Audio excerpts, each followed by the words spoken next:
Então, nós vamos continuar agora com a palestra Novas Técnicas de Detecção de Infiltração em Barragens de Terra, com o engenheiro Rubens José Ramos Cardier.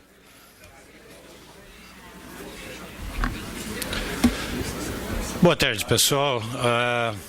Uma vez mais, também agradeço ao Núcleo Regional, na pessoa da Lúcia, e ao comitê, a pessoa do Fábio de Genaro, que me convidaram para essa apresentação, parabenizando pelo sucesso e agradecendo a presença de vocês aí, o interesse. Na realidade, eu não diria novas, né? Porque é o primeiro a ter os cortes. E não adianta também falar assim, tem um monte de curso. Não adianta se formar e fazer um monte de curso, TRT e CREA. Se você não se dedicar, não estudar, não procurar aprender, não adianta nada ter um monte de diploma para pôr na parede. Aí eu lembro o nosso mestre, professor Paulo Cruz, que na década de 80, quando começaram os primeiros programas e métodos e elementos finitos, aí ele perguntava, onde foram parar os engenheiros de barragem? Estão virando apenas apertador de botão de computador? Enfia um monte de lixo, o computador ótimo processa, sai um monte de lixo e ele sai feliz com aquilo embaixo do braço. Bom, temos que lembrar que nosso assunto hoje aqui é a infiltração em barragem de terra, mas nós precisamos ter uma noção melhor do todo. Então, o primeiro mandamento é não brigar com a água. Ela é mais poderosa. Então, nós temos que conhecer a situação total para imaginar o que a água pode estar querendo fazer 24 horas por dia, 7 dias por semana, para arrancar a barragem. E que acordo que eu vou conseguir fazer com ela para evitar o problema. Podem ocorrer infiltrações e percolações pelas ombreiras, pelas fundações, pelo corpo, pelos três. E aí, eu vou ter tempo para identificar, reagir, com que custo? Eu tenho os recursos necessários, dá tempo? A gente sabe que, principalmente em Goiás, várias PCHs aí perdidas no meio de uma estrada de 20, 30 quilômetros de lama, que equipamento já vai ter dificuldade para chegar lá numa emergência. Quando eu comecei a trabalhar, eu aprendi que o pessoal usava o termo surgência, onde a gente identificava o ponto de aparecimento de água. Só que isso daí até foi proposto na revisão do Aurélio em 2008, mas não foi aceito esse termo que não existe nos dicionários brasileiros, com a desculpa, não, isso aí tem que ser por um dicionário de termos técnicos. Em Portugal, eles usam ressurgência. Aqui tentaram usar outros termos, mas acaba não dando certo, então a gente usa surgência mesmo. Então, nós temos que tomar cuidado, porque se ela não estiver monitorada, identificada, a infiltração pode carregar material, causar uma erosão interna, uma sufusão e chegar a um piping, que nesse caso norte-americano não chegou a ser ruptura total, mas aqui em Pampulha chegou a ter uma boa ruptura. E num caso de hoje, com o progresso da cidade de Belo Horizonte, a questão ia ser muito mais grave. Recentemente tivemos aí em Chu, né, aquela questão que eu já citei. Vai construir num arenito brasileiros, com a desculpa, não, isso aí tem que ser por um dicionário de termos técnicos. Em Portugal, eles usam ressurgência.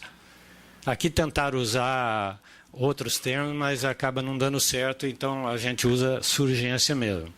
Então, nós temos que tomar cuidado, porque se ela não estiver monitorada, identificada, a infiltração pode carregar material, causar uma erosão interna, uma sufusão e chegar a um piping, que nesse caso norte-americano não chegou a ser ruptura total, mas aqui em Pampulha chegou a ter uma boa ruptura. E num caso de hoje, com o progresso da cidade de Belo Horizonte, a questão ia ser muito mais grave. Recentemente tivemos aí em Chu, né, aquela questão que eu já citei. Vai construir num arenito mole, sem a devida experiência ou cuidado, resulta nisso daí.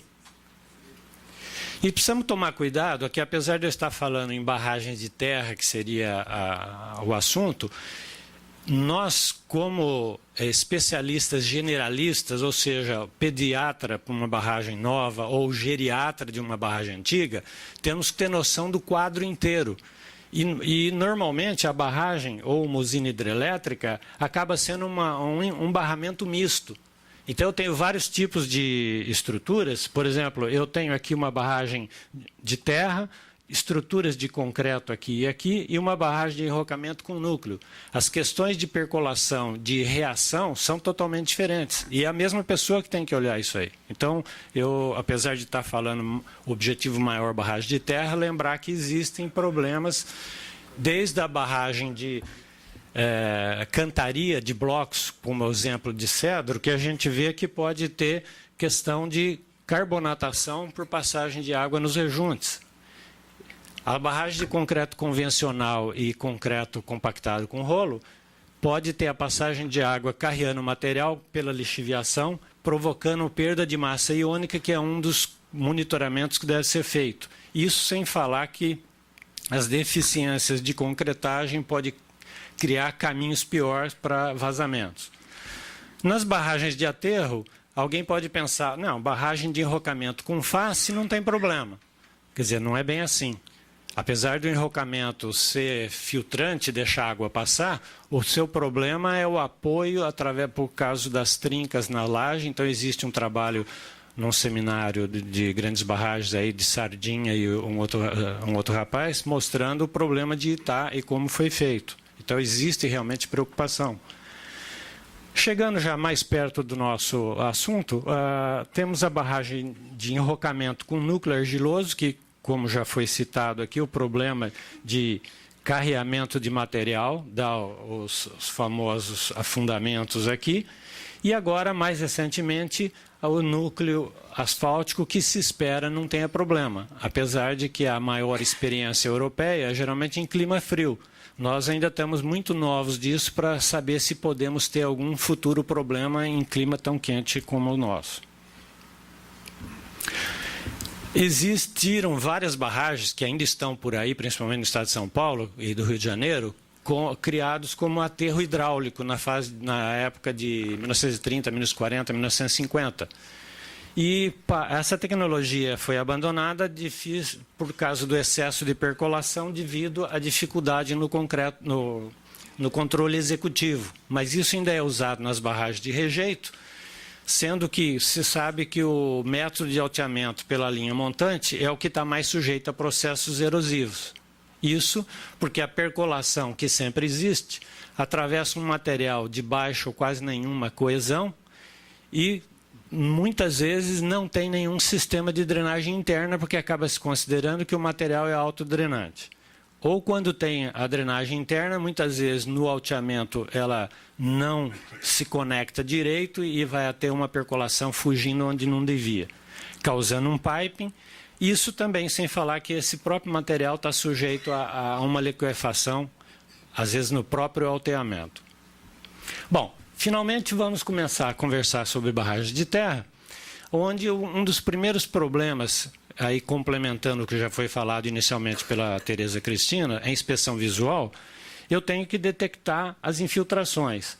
E o primeiro problema é qual é o tipo de cobertura que eu tenho no talude a ser inspecionado.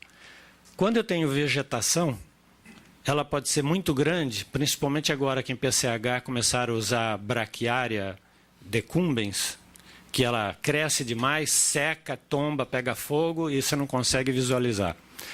Ou deixam crescer árvores no pé da barragem ou no próprio aterro da barragem e as raízes não seguem o mandamento do pessoal do meio ambiente, dizendo que as raízes estão embaixo da copa.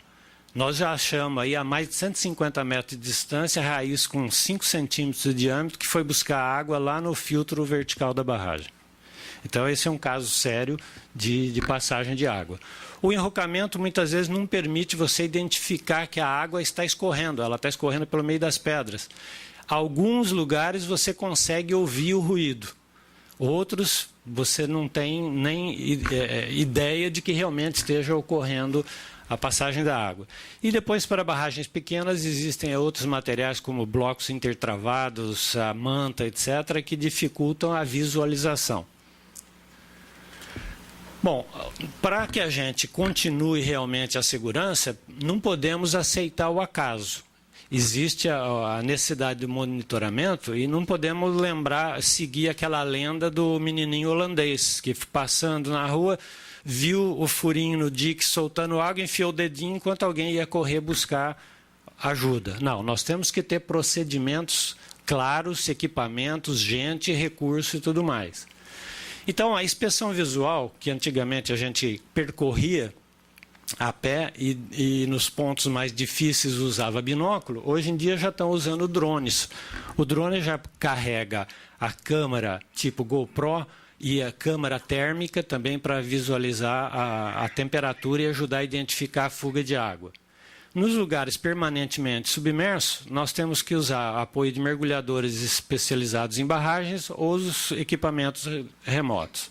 Isso para evitar esse tipo de coisa, que o João já citou lá, WC Bennett, no Canadá. Além de problema de passagem de água provocar trincas e escorregamentos, ela pode começar a carrear o material e provocar um afundamento, que uns chamam de dolina ou subsidência, em inglês, ou sinkhole. No pé jusante, podemos identificar na inspeção visual o aparecimento daquele olho de água. E o problema é que ele está causando, pelo gradiente elevado, o carreamento de material solto, muitas vezes forma aquele vulcãozinho de areia em volta, os sand boils, e aqui no meio fica o que a gente costuma chamar de fervura, que é aqueles grãozinhos que ficam rodando ali, que está num equilíbrio instável de pressão. Então, teremos que tomar providência para evitar o carreamento desse sistema.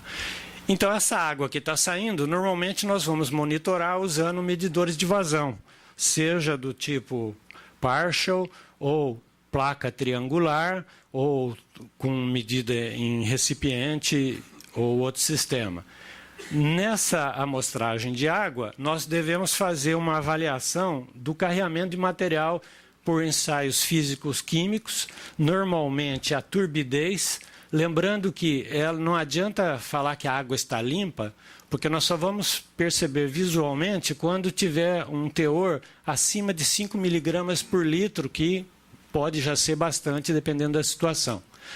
Precisamos tomar cuidado para não confundir com a existência em várias barragens de material colorido, inclusive com aspecto metalizado ou parece que gotejou óleo em cima da água. Isso foi estudado muito na época, década de 70, por causa da Billings em São Paulo, onde se constatou que estava diminuindo a vazão no medidor e aumentando a subpressão no aterro. E aí a projetista foi chamada, estudou e verificou que era a ocorrência de bactérias causando a precipitação do óxido de ferro. E daí para frente sempre se falava, material colorido, óxido de ferro. Tá bom, é óxido de ferro, e daí? Bom, e daí que pode ou não ser um perigo. Recentemente, acho que na revista número 2 do Comitê de Barragens, está um trabalho do Bruno, da Light, sobre a ocorrência do ocre. A ocorrência de ocre, que seria, então, a precipitação com bactérias. Agora, nós estamos acertando com Itaipu um estudo para tentar identificar o problema da ocorrência de fração coloidal de argila, que seria esse material. Lógico, é óxido de ferro? É óxido de ferro que dá a cor para a argila. Mas essa fração coloidal da argila, ela é tão fina que nenhum filtro segura. Se ela estiver vindo de um afluente, como é o caso de Água Vermelha, tem lá, a barragem chama Água Vermelha porque tinha um riacho lá chamado Água Vermelha Barrento. Então, se esse material é carreado e vem pelo reservatório e atravessa as descontinuidades, entra nos drenos, etc., e ninguém segura, ele pode não ser um problema. Se ele estiver sendo carreado do aterro ou da fundação, que aí ele pode se tornar o que tem sido chamado de sufusão, ou seja, a matéria fina está sendo carreada e criando um esqueleto vazio, até uma hora que o grande vai começar a cair e a erosão interna progride rapidamente. Então, nós vamos desenvolver um estudo para tentar entender melhor esse funcionamento aí. E nós lançamos mão, então, da instrumentação para poder estudar como é que está a percolação. Com o medidor de nível d'água, eu sei a profundidade, onde está a linha freática. Com o uso de piezômetros, eu posso tentar montar um mapa potenciométrico com vários pontos de cotas piezométricas. Eu tento enxergar a direção e sentido do meu fluxo, porque é muito fácil, eu já vi esse erro, em se pegar uma planta da barragem e como nós estamos acostumados a fazer a seção de maior altura, então nós queremos imaginar que o sentido do fluxo é o mesmo sentido montante e jusante pelaquela seção, quando nós podemos ter um vale todo meio torto, onde o fluxo é totalmente aleatório, com influência da topografia e da geologia interna. Então, podemos estudar melhor como é que está a parte de pressões. Lógico que instrumentação, inspeção visual é uma coisa que não completa o conhecimento. Por quê? O instrumento pode ser pontual, a inspeção visual é a parte mais externa. Então, temos que lançar mão de outros recursos. Inicialmente, na década de 70, o projeto já previa alguns casos onde se montavam modelos eletroanalógicos para estudar e prever onde iria ocorrer a percolação. Precisamos só tomar cuidado com aquilo que eu falei. Modernidade, experiência, precisam se entender. Não é porque é um negócio moderno, como já foi citado aqui antes, acho que pelo Selmo, é uma coisa moderna, então eu vou comprar aquilo e vou ser cobaia. E outro, quem utiliza aquilo tem conhecimento, experiência, e ele está lembrando de ver, ou ele já pesquisou o efeito da sazonalidade, porque ele faz uma medição numa determinada data e pronto, o resultado é esse. Mas uma variação de temperatura, uma variação de nível no reservatório, uma série de outras ações externas pode mudar muito o resultado. Então, tem que tomar cuidado com esse tipo de recurso. A gente já ouviu aqui hoje que realmente a passagem da água causa uma variação de temperatura. Então, no local onde emerge a água, o ponto de surgência, tem sido pesquisado através da visão térmica. Então, eu posso usar sensores que sejam em câmaras filmadoras ou apenas sensores manuais da variação de temperatura da estrutura. Então, pode indicar que tenha algo de diferente. Só que isso é um monitoramento externo, mas e na parte interna? Então, eu tenho que usar mão de outros recursos. E um que já foi falado e depois nós vamos ter uma apresentação aqui é a fibra ótica. A fibra ótica permite identificar a passagem da frente de umedecimento, quando é no início, do primeiro enchimento da barragem, ou verificar como é que está a saturação no corpo do aterro, para tentar identificar onde pode estar passando essa percolação. Lógico, em certos casos nós temos barragens com filtro vertical, tapete horizontal, onde a situação, teoricamente, era menos preocupante do que uma barragem que não tenha um filtro vertical. Mas a gente já viu casos onde, apesar do filtro vertical, pode ter ocorrido algum problema e havia algumas manchas a jusante onde tinha umidade que não era de se esperar. Mas também tem sido feito testes para aferir melhor o conhecimento da fibra ótica com o uso de sensor de umidades, tipo FDR, o deflectômetro, e termômetro resistivo. Isso para aferir o conhecimento, da variação da temperatura com a variação de umidade. Inicialmente haviam sido feitos alguns estudos, inclusive lá na Áustria, para tentar ver o problema da água instabilizando esse talude, então com um sistema de captação de água e a distribuição da fibra ótica aqui no talude. Mas depois eles viram que isso era muito raso. Então, estudos posteriores mostraram que o ideal para identificar a passagem de água em profundidade seria através de furos de sondagem com um sistema de cabo helicoidal para você aumentar o comprimento do cabo, evitar interferências externas e realmente ter uma precisão maior na variação da temperatura aqui. Bom, há muito tempo atrás, acho que todo mundo já chegou a usar aquele primeiro sistema de detecção, que são as fotos repetidas. Eu procuro ir várias vezes e do mesmo lugar fotografar a mesma posição para tentar identificar, e principalmente aquela história. Está mais verde ali? Por que está mais verde? Será que é umidade que está aparecendo ou é outro tipo de vegetação? E aí, como já foi citado aqui, podemos ter outros equipamentos que fazem a varrição da superfície e registram isso aí e passam em 3D. Seja o laser scanner ou LiDAR, que pode ser de superfície ou por via aérea. Então, nós temos aqui o scanner, que ele roda verticalmente e horizontalmente e faz o mapeamento, e depois eu tenho uma imagem registrada, inclusive com 3D, para identificar movimentações. Lógico que aí a detecção de infiltrações seria um segundo plano. Primeiro, eu estou vendo que isso está indicando um escorregamento, um movimento anormal. E aí eu vou confirmar com outros sistemas se realmente é a água que está causando essa anomalia. Já foi muito usado também o recurso de traçadores artificiais. Onde eu sei que está passando água através de uma descontinuidade, eu posso abrir um furo de sondagem, injetar uma solução salina ou um corante e depois, numa região, no máximo uns 200, 300 metros a jusante, captar isso daí e verificar se realmente isso está passando. Alguns já chegaram a usar uma solução química fluorescente, então usam um equipamento especial para poder identificar, porque às vezes o sal ou o corante despejado na água se dispersa e visualmente fica difícil de detectar.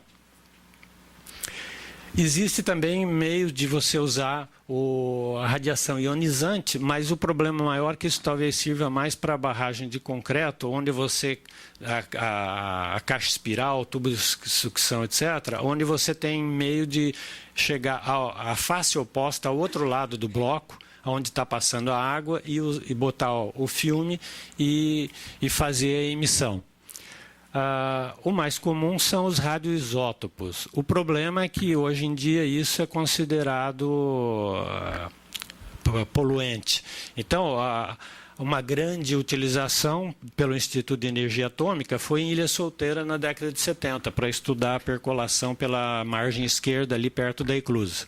Então, você injeta o material e depois capta e vai tentar verificar ou a diluição, para ver se aquele fluxo está realmente carregando e diluindo o material, e também verificar, por exemplo, o tempo para conhecer a velocidade de percolação, o tempo entre a aplicação e a retirada. Para compensar o problema da poluição, tem sido usado agora o tal das fontes radioativas sólidas seladas. Então, ela dura muito menos, causa menos problema e está selada. Então, normalmente é a emissão de raios gama, e no caso dessa barragem da Índia que foi feito aí, eles fizeram um teste a mais, além só da simples injeção e controle do material, de medição ao longo do furo de diâmetro, assim como a gente fazia para pêndulo invertido, para ver se realmente você tinha uma área útil boa para o fio do pêndulo invertido. Eles tinham preocupação que eventual variação no diâmetro do furo causasse uma anomalia na captação do raio gama. Bom, é importante notar o seguinte: o método geofísicos ele tem que ser auxiliar ao resultado da instrumentação e complementar a inspeção visual. O ideal é que você tenha vários recursos para conhecer melhor o meio e também aferir os seus conhecimentos, porque às vezes um só resultado é frágil. Com relação a isso, a busca de água ou de tubulações enterradas, na década de 70, pelo menos, era comum achar alguém que tinha capacidade e capacitação para fazer uso da radiestesia. Através de uma haste, uma mola ou um pêndulo, ele ia ver a vibração e dizer que ali tinha problema de água. Lógico que isso era muito dificultado pela realmente capacidade da pessoa. Saber se realmente ele tinha esse dom ou não. Depois começou-se a investigar as condições de subsuperfície com o uso da sísmica de refração, onde eu vou tentar identificar os materiais pela variação de velocidades. E o grande problema é interpretar o resultado das vibrações. Lógico que isso não está me dizendo onde tem infiltração, me auxilia a conhecer aquilo que eu não sei, principalmente o que foi comentado aqui antes, na parte da manhã. Ué, mas e os dados de projeto? Tá bom, nós temos inúmeras barragens velhas que não existe projeto. E eu não sei, eu estou vendo a parte externa. E o que tem lá dentro? Então, o primeiro passo talvez seja isso. Fazer a sísmica de refração para tentar identificar o que tem lá embaixo, aí executar algumas sondagens para realmente pesquisar e usar outros meios para poder detectar a passagem de água. Um meio que está sendo bastante utilizado agora de pesquisa é a eletroresistividade, com geofones mecânicos ou eletrônicos, em que eu coloco os eletrodos, vou deixando um fixo e vou caminhando com os outros e vou emitindo os pulsos e vou controlando o andamento. Um problema é a distância da cablagem. E para aferição, muitas vezes tem se usado a modelagem inversa, ou seja, aí eu passo a emitir pelo outro que eu fui caminhando, que era receptor, para tentar evitar alguns erros. Assim como a gente fazia no inclinômetro, a leitura direta e a leitura inversa para compensar possíveis erros. Então, aqui é uma amostragem de como a coisa funciona, ou seja, eu tenho o A e o B, que são dois fixos, e depois o M e o N, que são os receptores, eu vou posicionando e afastando aí para captar os sinais que eu estou emitindo.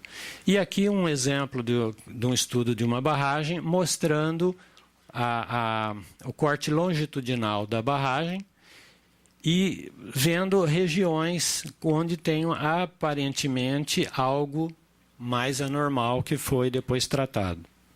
Logicamente, existe a legenda para que a gente consiga identificar os resultados. Aqui ele não está dizendo o que é água, né? Mas são os resultados disso, com o conhecimento da parte de subsuperfície, então nós vamos interpretar o que nós estamos querendo em função de detectar a passagem de água. Outra coisa muito comentada e muito usada é o georradar, o GPR.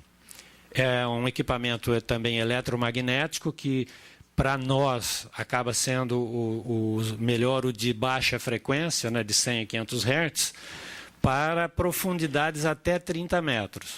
O grande problema é isso, você tem que escolher entre qualidade de sinal de identificação de imagem ou profundidade. À medida que você tenta querer investigar mais profundo, a tua qualidade piora e você fica aí com mais interrogações do que realmente respostas. Como é eletromagnético, é muito sujeito a interferências externas, um celular, um radiocomunicação, o problema da energia, da indução da própria usina, da subestação. Então, é muitas vezes necessário usar um filtro poderoso para poder interpretar o que está se vendo, filtrar o que o pessoal chama de ruído, né? O ruído, aquelas interferências estranhas. E é lógico que, inicialmente, isso era um sistema 2D. Então, eu tinha o carrinho com o painel de controle aqui, o sistema emissor e o captador. E aqui você andava em faixas, e isso era 2D. E você separava as faixas e estava sujeito a perder coisas no meio. Então você tinha algumas anomalias no registro em que você tinha que identificar o que pode estar acontecendo aqui, se é alguma coisa enterrada, é uma mudança de material, se pode ser realmente a passagem de água, o que acontece. Até que desenvolveram depois o 3D. E aqui ainda mostra que nós temos os resultados da pesquisa e à medida que vai aumentando a umidade no solo, no caso aqui a amostra foi numa areia, então o resultado de elétrico vai aumentando sensivelmente, então facilita a sua interpretação. E depois que passou para tridimensional, ao 3D, emite vários raios, eu consigo identificar, então, evitando aquela situação que eu passo uma faixa, passo outra e eu perco o que está no meio. Então, essa aí eu passo 2 faixas e elas se superpõem e eu consigo monitorar melhor. Em alguns casos, eu começo a identificar que possa ter uma cavidade, ou eu não sei se aquilo é uma passagem de água, uma descontinuidade, então eu posso lançar mão de um furo de sondagem e fazer a endoscopia. Ou seja, eu uso a fibra óptica para descer no furo de sondagem com uma luz e uma câmera de TV e consigo visualizar o que realmente está lá embaixo. Se realmente está passando água, é uma simples cavidade, o que... Porque às vezes há a cavidade que seria a sufusão, onde ela está providenciando um carreamento de material. Outro método bastante usado agora é o potencial espontâneo, onde você coloca 2 eletrodos não polarizáveis, normalmente são de cobre, já andaram usando de aço, inox para comparar e verificar a questão da resistência deles. Lança-se os cabos para conectar os eletrodos e os sinais são medidos no milivoltímetro. Ele está buscando o potencial de fluxo, porque ali está ocorrendo aquela percolação e carreando os cátions e levando uma anomalia positiva. Então, eu quero identificar isso. Então, para realmente evitar um pouco de interferência e trabalhar no sistema de osmose em membrana, então, esses eletrodos são colocados em potes com uma solução de sulfato de cobre. E eu preciso, logicamente, ter os dados tratados, filtrados, né? E eu sei que quem está mais avançado nisso aí em pesquisa são ABC Hydro com o SEAT e também barragem na Suécia, onde agora eles estão colocando automação para que a leitura seja feita diária. E aí realmente verificar aquela situação temporal da passagem de água e eventual efeito sazonal. E, logicamente, como já foi citado, para que a gente tenha condições de interpretar o que está ocorrendo, eu tenho necessidade de um sistema poderoso de informática. Então, tem sido usadas redes neurais artificiais. Elas, logicamente, usando os resultados das imagens, mais um banco de dados de testes, consegue identificar o padrão que eu estou buscando, que no caso seria o problema da passagem de água em subsuperfície que não está visível. O material que eu disponibilizei, deve ser colocado aí, tem uma lista maior de trabalhos, de referências que quem queira conhecer melhor possa consultar aí. Aqui só para mostrar tem só 2. E agradeço a atenção aí, a paciência de vocês. Muito obrigado.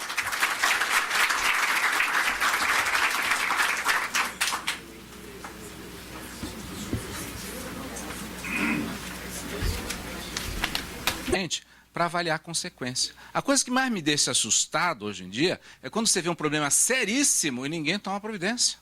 Porque a primeira coisa que a gente faz quando um prédio está cheio de fissuras, a gente não vai lá e coloca escora.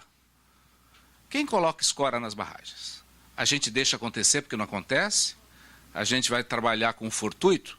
Me parece que não é uma ideia das melhores. Então, a primeira coisa que a gente devia estar treinando gente é o reconhecimento das manifestações patológicas e uma capacidade primária de enxergar qual sua consequência para tomar uma atitude.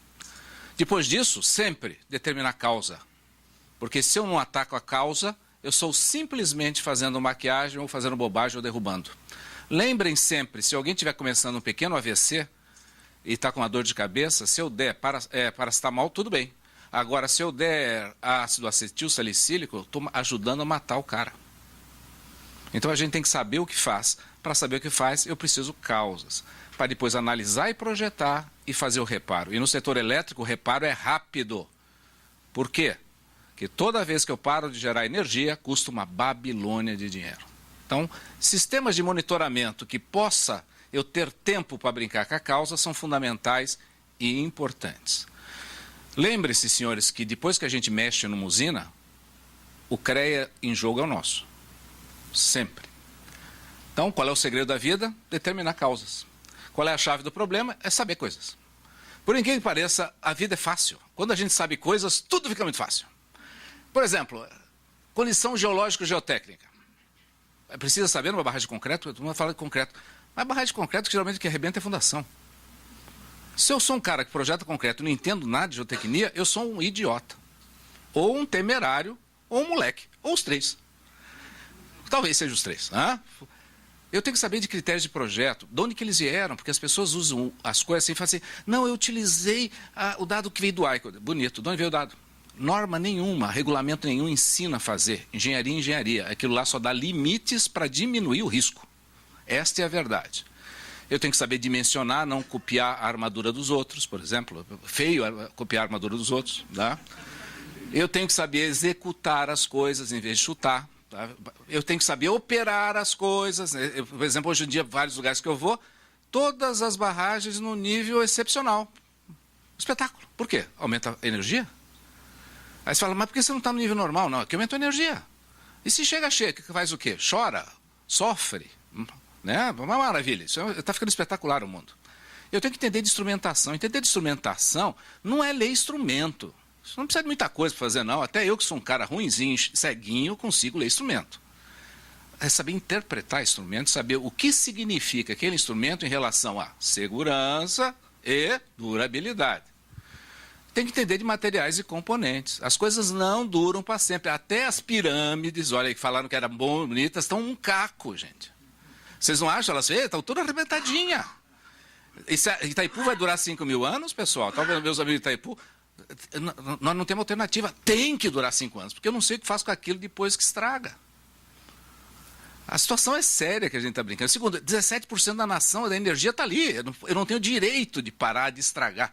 É uma situação super divertida e, mesmo assim, as pessoas não têm essa percepção da importância da coisa. Muito bem. Para eu saber fazer cálculo, tem que saber o que é reação álcool agregado. É uma reação confusa em que alguns tipos de agregado reagem com álcoois do cimento. E todo cimento tem álcool. O que é? Vocês devem odiar química, certo? Mas lembrando da tabela periódica, nós temos lítio, sódio, potássio. Lembra essa porcaria toda? Esses daí são os álcalis. Tá? Esse material ele vem na argila, que é componente do cimento. Então os senhores vão ter álcali, queiram. E podem vir ainda no agregado, quando o agregado é sacana. Tá, né? O Ricardo tem agregado sacana. E tem água sacana. Ok? Então, mas tem uma vantagem. Se é uma reação disso, na hora que acaba a álcali, a reação acaba. Então, um dia, se você não realimentar, ela acaba. Vejam, uma notícia boa. A reação álcali agregado, como que ela funciona? Esse processo em meio que tem OH- disponível, vocês devem levar de ácidos e bases, lembra dessas porcarias ainda? Faz tempo, mas vocês devem lembrar ainda, caiu no vestibular, essas bobagens. Nesse regime que tem OH-, ela gera um gel. Esse gel, na presença da água, expande. Se ele tiver espaço para ir, ele enche o espaço. Acontece nada, talvez aconteça. Mas a partir de um certo instante ele vai aumentando, e de tanto aumentar gera tensões e quebra as coisas. Então é uma reação bastante desagradável, né? Como ela é uma reação assim que a gente não entende muito como ela evolui, tá? Olha que eu vou em tudo quanto é lugar disso aí para tentar aprender uma coisa, a única coisa que eu sei, cada vez eu sei menos. Eu estou falando para vocês, olha, eu sou um CDF do cão, tá? Olha, é necessário que a gente conheça como investigar isso. Como que a gente investiga isso? Bom, aqui é uma bobaginha, né? Que diz alguns sintomas disso aí. Primeiro, fissuras em mapa, descoloração do concreto, deslocamento estrutural, exudação de gel. Não fica muito legal passar isso para o público, que dá um certo nervoso falando assim. Será que só dá nervoso lendo? Eu acho que se a gente olhar, a gente vai ver que é muito pior. A reação álcali agregado tem 3 tipos. Antigamente achava que só tinha álcali sílica. Aí falava, o Brasil não tem problema. Mochotó é um exemplo, é Chessi, meu amigo. Aurélio está ali, eles lidam com isso, ele e o Alberto, há 25 anos, sei lá. Desde 78, uma coisa terrível, uma coisa, 37 anos, mas, puxa, quase da minha idade, uma maravilha. Mas fiquei animadíssimo. E é uma reação álcali-silicato, porque tem alguns silicatos que eles têm um péssimo hábito de ter sofrido pressão e temperatura e são reativos. Por quê? Só Deus sabe. E tem a álcali carbonato, que se a gente não sabe as outras duas, essa a gente sabe muito menos, mas é para se preocupar mais nas edificações por aqui, tá? A não ser que a gente use algum agregário calcário, que é sempre um probleminha no mundo. Quais são os fatos relevantes? Bom, tem que ter álcali. Se eu controlo a álcali, controlo a reação. Eu tenho que ter agregado reativo. Tem que ter água. Pô, isso é ruim para barragem, hein, pessoal? Casa de força e barragem parece péssimo isso, porque é cheio d'água. Eu preciso de temperatura. Concreto é uma reação exotérmica. E sem contar que o país é quente mesmo. Eu preciso da presença do íon hidroxila. Pessoal, não queria dizer nada não, mas na reação do cimento, como subproduto, tem o íon hidroxila. Chato. Está tudo conspirando contra, né? E tensões no concreto, ou seja, na hora que esse negócio começar a empurrar os buraquinhos e for maior que a resistência à tração do concreto, que já não é lá grande coisa, vai aparecer uma fissura. Tá? Outra característica importante é que ela, às vezes, demora muito tempo para acontecer. Perfeito. Qual é o melhor jeito de lidar com a reação? Não deixar de ter reação. Como não deixa de ter reação? É fácil. Agregado eu posso ficar escolhendo, pessoal, aí, os velhinhos das barragens. Ou a gente usa o que tem? Usa o que tem. Se for reativo, sinto muito, vai ser esse mesmo. Na falta de tu, vai tu, não é isso? Então, bora. Número 2. Dá para não usar cimento, fazer barragem de concreto em caso de força? Ainda não descobrimos. Bom, então estamos feios no pedaço. Como que a gente faz? Acaba com o íon OH-. Como que a gente faz? Coloca pozolana. Vocês devem lembrar que colocar pozolana, ela reage com o íon, criando de novo um produto resistente. E eu acabei de fazer uma vacina para isso. Ou seja, a reação álcool agregado hoje em dia é inadmissível. É impossível de pensar que a gente ainda se preocupa com isso. Eu me lembro que em 96, era um evento CBDB, junto com o Ibracon, fui relator de um negócio de reação álcool agregado. E a primeira slide é, não dá para entender, porque é um assunto conhecido. Agora, para as barragens velhinhas, isso é um problema muito sério. Para eu descobrir como o negócio funciona, é fácil. Eu pego o agregado, coloco aqui num lugar aí que eu possa fazer um ensaio e descubro a quantidade de pozolana suficiente para dar uma vacina. Fácil não, pessoal? Moleza? Então façam. Certo? Esses ensaios, eles têm certos limites. Isso aí não, demoraria muito mais tempo a gente conversar. Mas vamos agora esquecer esses ensaios e ir para o mundo do menos, né? Existe um monte de estruturas do Brasil que têm RA. Ou porque são anteriores ao conhecimento. Então, tem muitas barragens de 80, 100 anos de idade que têm reação álcool agregado. E a quantidade, eu não tenho o dedo na mão nem do pé das que eu conheço. É um monte mesmo. Para que a gente trabalhe com ela, vai precisar investigação, monitoramento e instrumentação. Dentro dessa questão, cabe uma discussão que nós vamos continuar amanhã. O comportamento real de qualquer estrutura é totalmente diferente daquele que a gente faz conta. Não é assim? Então, pessoal de geotecnia, vocês fazem conta aqui fazendo uma ruptura de um talude, não é isso?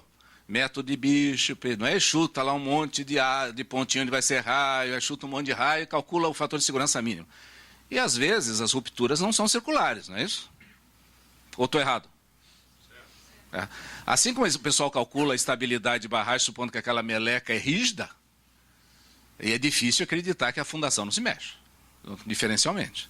Então, os critérios de projeto, os materiais, por exemplo, quando eu faço concreto numa barragem, é um negócio engraçadíssimo. Um corpo de prova da A, outro da B, outro da C, quando dá um igual ao outro, é uma festa, né? Por quê? Porque há uma variação inerente ao processo que faz com que a gente tenha dificuldade de entender as coisas. Portanto, olha, todos os modelos que a gente faz são simplificados, os carregamentos, por exemplo, carregamento de sismo, não é isso? O cara pega lá e coloca lá a equação de Vestergaard, não é isso?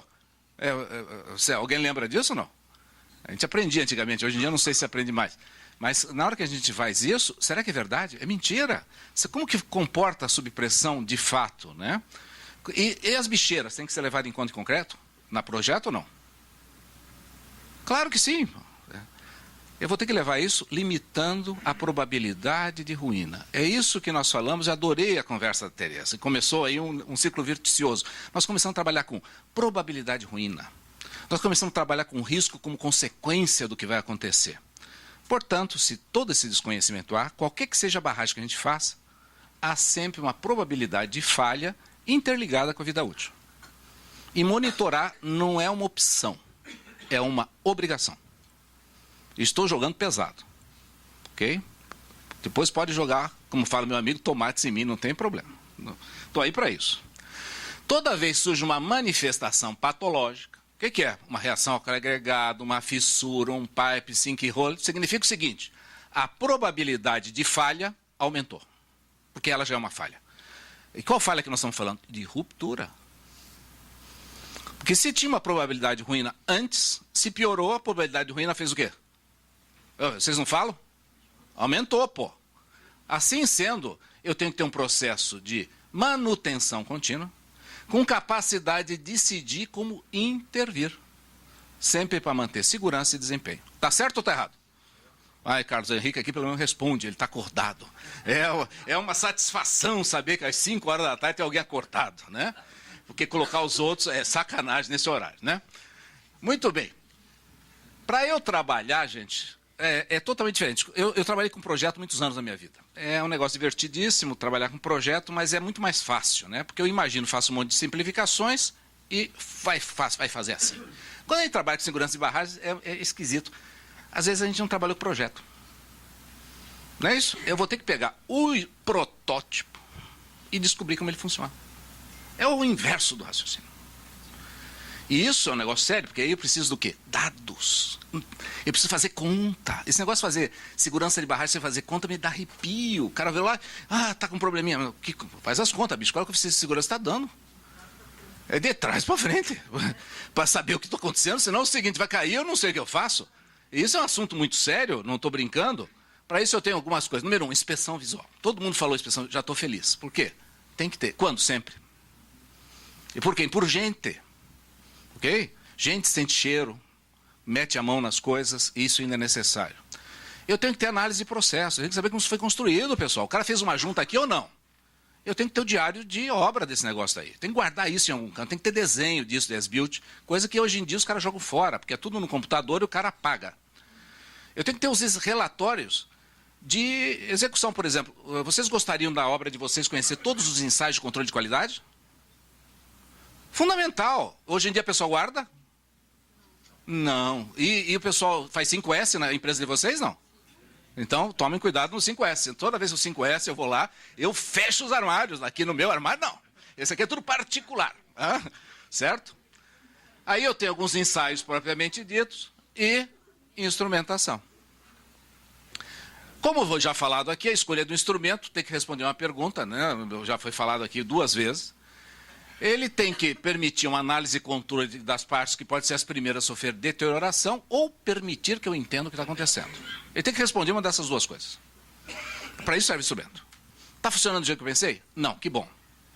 Tem um serviço mais garantido de 30 anos. Né? É assim que funciona a vida. Dentro dos processos de RA, a primeira questão é inspeção visual. Tá? Só qual é o defeito da inspeção visual? Ela só vai mostrar quando a reação estiver intensa. Às vezes. Número 2, eu posso também extrair, se necessário, testemunhos. Eu acho inadmissível obras de concreto que não tenham programas periódicos de extração de testemunho. Porque permite que eu trabalhe com antecedência ou possa ter números que me ajudem. Tá? Nas características visuais, pessoal, isso aqui é reação ao agregado, isso aqui é uma areia. Né? Aí aparece em volta do quê? Uma borda de reação. Em volta dos agregados aparece uma manchinha. Ajuda ou não? Ajuda. Mais eficiente que muito instrumento. Chama-se olho. Né? Aqui o que eu tenho? Dentro de um porinho, uma melequinha. Isso é gel. Então quais são os truques? Fissuração em mapa. Borda de reação. Gel na superfície. Gel no interior dos poros. A cor vai desde esbranquiçado a caramelado. Por quê? Acabei de ver uma rosinha num lugar que nem no concreto é. Foi animadíssimo. É o primeiro gel rosa que eu vi. Veja que maravilha que é o mundo quando não é nosso, não é isso? Porque esse aqui é o mundo de verdade. Que aqui todo mundo fala da carbonatação, concreto fissura mesmo, fissura de retração plástica, não é isso? É normal passar água no concreto, não é essas bobagens que a gente escuta, não? não é normal passar com concreto, não deve fissurar e não deve exudar nada. E parte dessa exudação é gel. E essa obra existe, porque eu sou ruim de Photoshop. Tá? Assim como existe, ver o gel exudando. Essa aqui é uma obra muito conhecida nossa, tem gente aqui que trabalha com ela o tempo todo. Bonitinho ou não? Olha aqui, cheio de gel exudando. E olha que interessante, às vezes a obra é tão manchada que para a gente enxergar a fissuração em mapa, a gente tem dificuldade. E são obras existentes, não? Então aí, essas estão todas que eu mostrei estão seguras, que estão sendo tomado cuidado, tá? Outra coisa que pode aparecer, agregado com fissura. Eu tiro o testemunho, ó, putz, grilo. Apareceu. Uma borda de reação, era escura aquela, não era? Essa é clara. Certo? Existe? Tá aí, ó, todo bonito. Se a gente colocar na microscopia óptica, tem um monte de gente que sempre confunde pontinhos brancos com passagem de água e eflorescência, que é hidróxido de cálcio, não é isso? Dentro do testemunho, nos poros, não, né, pessoal? Não existe isso. Dentro dos poros que vai ter, ou é reação álcool agregado, ou outra coisinha que nós vamos conversar daqui a pouco. Estou falando bobagem, professor Celso, só me corrija. O Celso me entende disso, eu não entendo, eu sou chutador, tá? Olha aqui, que bonitinho no microscópio óptico, eu vendo a reação espalhada em tudo, estão vendo? Bonitona, né? E olha só no mundo real, o que ela me ocasiona? Olha, fissura em mapa, que fissurou. Esse daqui levantou um pedaço em relação ao outro, tá vendo que bonitinho? Você tinha tudo da mesma tamanho, aí um bloco subiu em relação ao outro. Gostaram ou não? Não, também não. Gostaria menos se fosse minha. Essa é a vantagem de ser professor. A gente adora essas coisas, porque é dos outros, né? Então isso é uma coisa boa. Hã? Faz parte. E aqui, ó, que fissurona bonita que aconteceu. O que a gente pode fazer? Uma das coisas que você pode fazer, para acompanhar isso, a gente tira um testemunho, divide em quadradinho, e você dá um índice para cada quadradinho. Aqui tem fissurinha, aqui tem borda, e você consegue comparar e acompanhar isso. E você, só que tem um defeito. Isso vale para cada obra específica, é muito difícil a gente ainda ter uma correlação disso. Precisamos estudar um pouco mais sobre esse assunto. Certo? Análise petográfica é uma coisa muito legal. Adoro análise petográfica. Eu acho um processo lindo, maravilhoso. O único problema é que eu não sei usar. Certo? Então a gente sempre precisa de um geólogo para fazer isso. Por quê? Engenharia de barragem sem geólogo é uma temeridade. E só com geólogo sem geotécnico é uma temeridade também. Ok? Um serve para caracterizar o passado sombrio daquilo e o outro serve para saber que parâmetro aquilo dá. São coisas muito diferentes e muito importantes. Tá? Aqui é uma fotomicrografia de poro com gel através de petografia. Estão ficando velho. Então, um assunto simples que para vocês parece grego, não é isso? Por quê? Porque nós não fomos treinados a fazer isso, mas são ferramentas totalmente disponíveis que a gente pode deixar com vocês para vocês usarem. Posso também usar microscópio eletrônico. Microscópio eletrônico é um negócio espetacular. Primeiro, vocês sabiam que tem microscópio eletrônico desde 1938? E nós só fomos usar para concreto agora, né? Agora que eu digo pensando na minha idade, não na idade dos jovens aqui. Que eu posso descobrir como é o gel lá. O gel é uma reação química que vai envolver sílica, não é isso? Com álcali, não é isso? Que vai ser um negócio parecido com vidro. Ele vai ter sempre uma forma amorfa, mais ou menos amorfa. E dentro do poro eu consigo ver ele. Vejam a diferença que dá com o tamanho. Mas olha só, eu consigo ver 280 vezes, eu não vejo essa estrutura. Essa estrutura está toda fraturada que está aqui, porque a gente, para algumas técnicas de fazer micrografia, a gente tem que polir. E se o negócio é cheio de água, a gente polir, o que vai acontecer? Vai gerar calor. Na hora que gera calor, não vai evaporar água? E o gel trinca.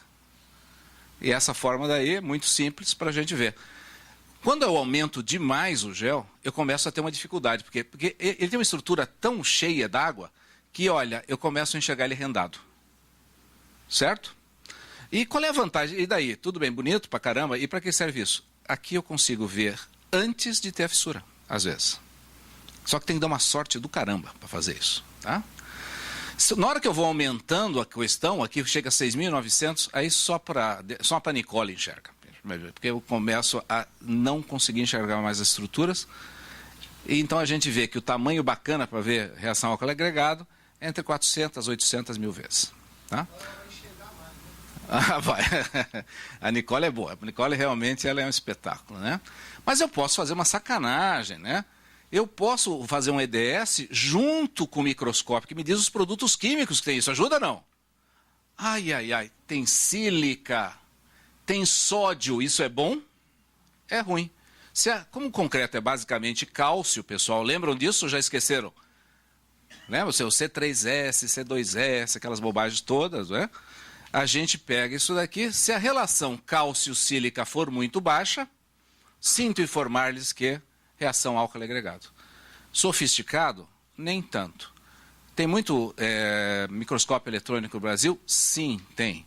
Só que as universidades estão lá disponíveis e podem ser usados, às vezes, para dirimir uma dúvida. Tá? Então, aqui nós temos a difração de raio-x, que também é uma técnica muito simples, em que em cada material você vai ter ângulos diferentes conforme você incide a luz, e você tem as características típicas do gel. Você fazendo isso no teu material, se tiver, puxa vida, é um ensaio super rápido, super chato de fazer, porque às vezes tem que moer toda aquela porcaria, compactar, colocar lá dentro, mas quem faz isso geralmente é um químico que adora fazer isso.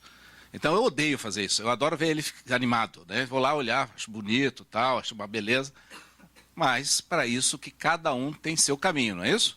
Meu caminho é cuidar da estrutura, o caminho dele é me dizer se tem aquela desgraça lá dentro. Esse daqui, só para ter uma ideia, é um agregado bacana, super bonitão, e esse agregado que está aí é um agregado que foi usado numa barragem. Uma barragem de 100 anos de idade. Gostaram ou não? Eu estou exagerando, ela tem 95, tá? Mas é que eu sou exagerado mesmo. Aqui, olha, nós fizemos... Aí eu falo assim, será que esses ensaios, eles servem para alguma coisa, né? E se eu pegar e tirar um testemunho da barragem e fizer o mesmo ensaio que eu faria antes para saber o que está acontecendo? Aí eu posso descobrir o seguinte, olha, peguei a pedreira, tá bom ou tá ruim? Tinha que dar na linha vermelha aqui. Deu aqui, tá ruim pra caramba, não é isso? Expandiu mais no ensaio do que devia. Aí tirou um testemunho e tirou a pedrinha dele e continua expandindo. Isso é bom ou ruim? É ruim, porque ainda vai continuar funcionando. Porque o meu problema em reação ao álcool agregado é determinar dentro dos meus processos se eu continuo ou não com a expansão. Eu tenho um método aqui que chama-se expansão residual. Muita gente tem usado, ele tem muitos defeitos, mas é muito interessante. Eu tiro o testemunho, coloco fora, coloco numa solução cheia de hidróxido de sódio, por exemplo, e vejo se ele continua a expandir, para ter uma avaliação e depois, com base na instrumentação, saber o que está acontecendo. Tá?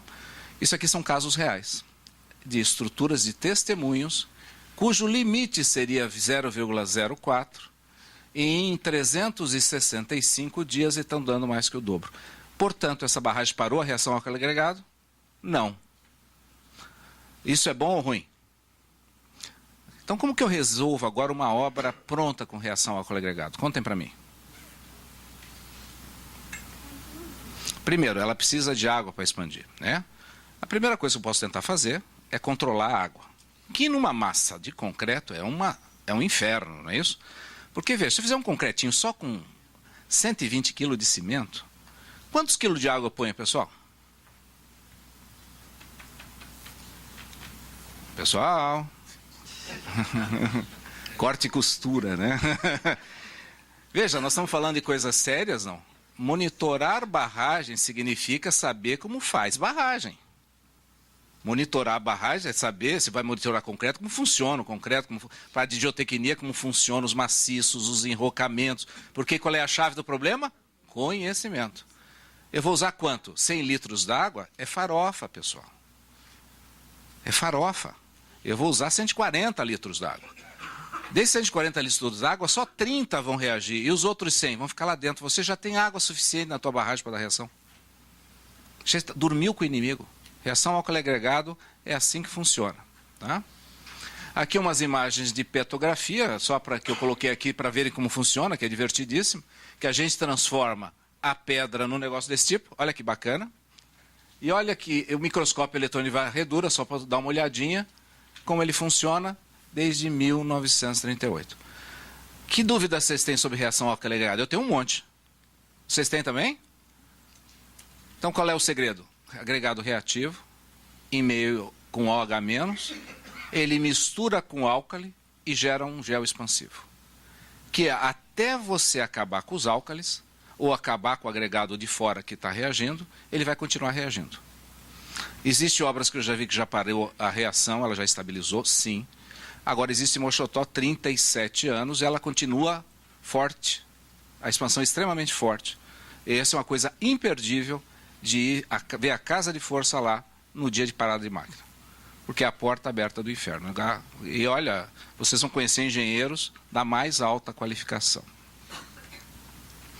Continuando, então, se eu pensar em instrumentação, eu estou cheio de problema. Primeiro, as variações de volume não são uniformes ao longo da massa.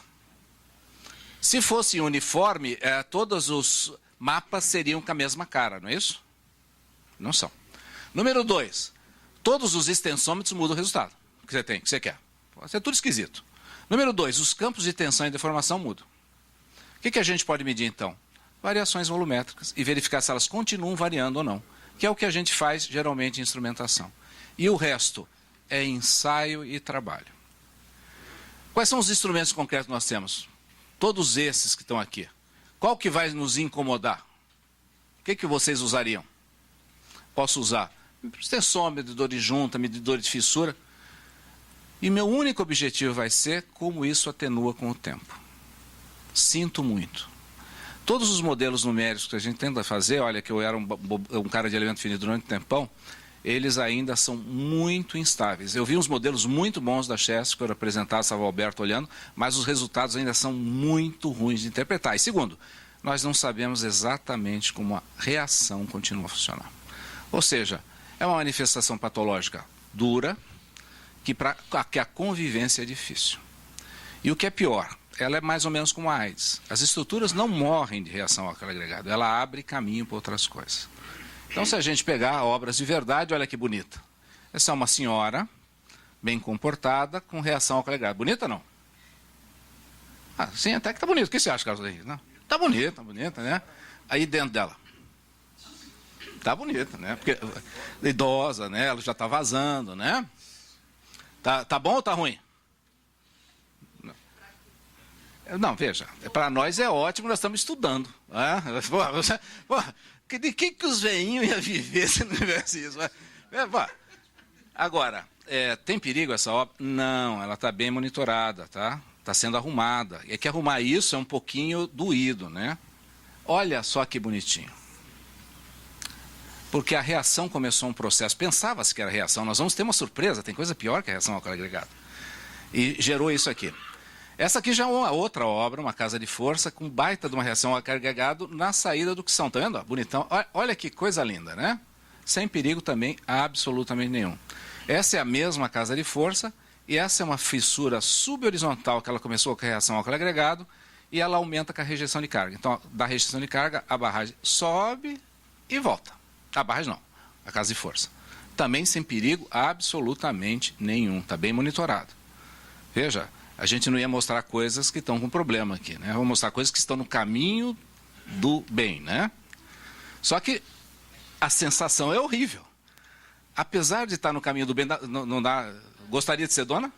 Não, também não, porque custa caro arrumar. Isso aí é extremamente desagradável e de verdade. Aqui é outra, bonitona lá, um rapazinho. Ó, bonita, né? Não está tão feia assim, ó. Não está tão feia, mas já começa a ver aqui, olha, aqui que bonitinha fissuração e mapa, escondida por um musgo qualquer que está aí. E essa é a minha favorita, né? Vocês não estão vendo lá, essa é bonita. Vocês estão vendo esse negócio aqui, não? O que é isso aqui? Parece uma junta de concretagem mal feita, não é isso? Não é não, isso é uma fissura. É uma fissura mesmo. Bem feito, é porque ele pegou na junta, porque a junta não deve ter tido digamos assim, um tratamento muito bom, e a reação agregada, como tudo na vida, é preguiçosa. Ela vai quebrar o que é mais fácil, certo? E ela quebrou o que era mais fácil, que era a junta, porque o problema de concreto, de barragem de concreto, é a junta. E nesse caso aqui, vejam que legal, pessoal, essa parte de cima da barragem separou inteirinha da parte de baixo. Por quê? Porque o vale era assim e aqui é confinado, a parte de baixo é confinada, não conseguiu aumentar. A parte de cima aumentou, trincou. Super legal. Não tem perigo nenhum, tá? Tá tudo sob controle, é aquilo que eu digo. Não precisa ficar... Olha que bonito. Olha os pontinhos todos de reação. Olha que lindo, né? Isso aqui começou com a reação, será? E que foi fazendo um caminhamento. Essa cor aqui, vermelho, o que significa vermelho? Está vindo água do reservatório? Não, não está, não. Isso é tudo bobagem. A água do reservatório vem, mas não vem nada vermelho do reservatório.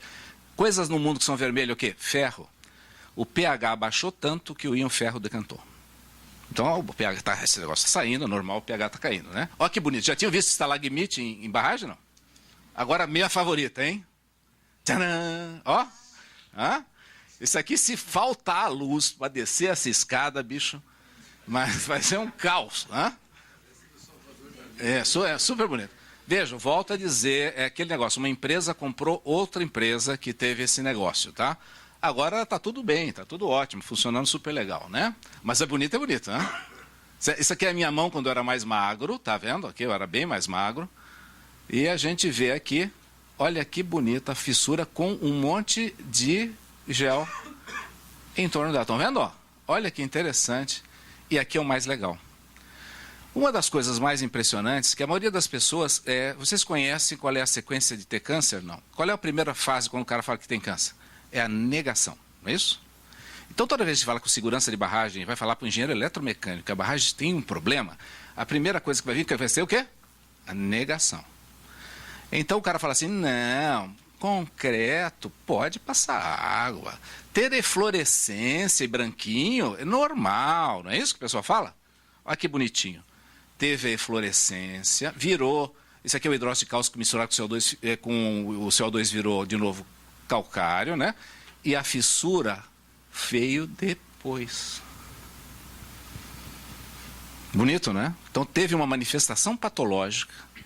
Essa manifestação patológica, ela é quase autocurativa, vai passando água por uma bicheira, né? E sai o hidróxido e tal, aí depois o material do reservatório vai tampando às vezes, né? Para a água e tal. E a reação ao agregado quebrou a outra manifestação patológica. Essa foto é espetacular, né? Aqui de novo mostrei aquelas, e aqui são os testemunhos dessa obra. Bonito ou não? Por que acontece com a reação ao agregado? No começo, testemunha é fundamental para a gente manter. No começo, ela vai enchendo, se estiver muito poroso, ela vai enchendo poros, a resistência pode até aumentar. Mas depois de um certo tempo, vai aumentando a pressão e a resistência cai, né? Tanto é que está difícil tirar o testemunho, não estão vendo ou não? Não significa que a resistência não seja suficiente, tá, pessoal? Mas significa que, perto dos padrões normais de segurança, sem intervenção, essa obra estava com uma probabilidade de ruína muito acima do que a gente aceitaria. Certo? Agora tem um truque. O módulo de elasticidade, se é que a gente lembra ainda do que é, na hora que a gente faz o ensaio, ele cai, porque você está diminuindo a aderência, entre aspas, entre o agregado e a pasta. Então, tirar testemunha é fundamental, saber o que está fazendo é fundamental, e a gente pegou essa obra e foi no microscópio, não é isso na sequência? Vai no microscópio, de fotograma, toda essa bobagem, porque quem tem medo e mesmo assim de vez em quando perde, não é isso? Descobriu-se aqui, ó, uma fissura cheia de gel. Aqui descobriu gel. E isto não é gel. Isso aqui é tringita. E significa que essa obra foi construída numa época quente, deve ter passado de 65 graus Celsius. Ela gerou etringita tardia, a etringita tardia começou a expansão. Junto com a etringita tardia veio depois a reação ao agregado, piorou a expansão, gerando essas manifestações patológicas malucas. Porque pior que reação ao álcool agregado, sem dúvida nenhuma, é etringita tardia, né? Porque se uma é AIDS, a outra é o quê? Câncer galopante. E hoje em dia, eu me assusto, em todas as obras que eu vejo, o cara não coloca um termopar para verificar a temperatura do concreto. E sabe o que é pior? As pessoas nem sabem o que é isso. Toda vez que eu vou num lugar falar com o guri, você revibrou o concreto? E sempre a resposta é a mesma. Mas, professor, pode? Não, guri. Deve, imbecil. Deve, porque senão vai vazar essa meleca. E a gente está perdendo tecnologia. E não é culpa dos guris. A culpa é do processo que a gente está. Então a gente brincou um pouco. Qual é o segredo de instrumentação? Saber o que está fazendo nisso aqui. Porque é muito difícil a gente ver o que está acontecendo. E como consequência, a discussão de amanhã que é importante, né? como a gente retomar na mão o conhecimento que está se esvaindo. É isso que eu tinha para falar com vocês. Eu acho que depois isso aqui é para amanhã. Eu só queria agradecer.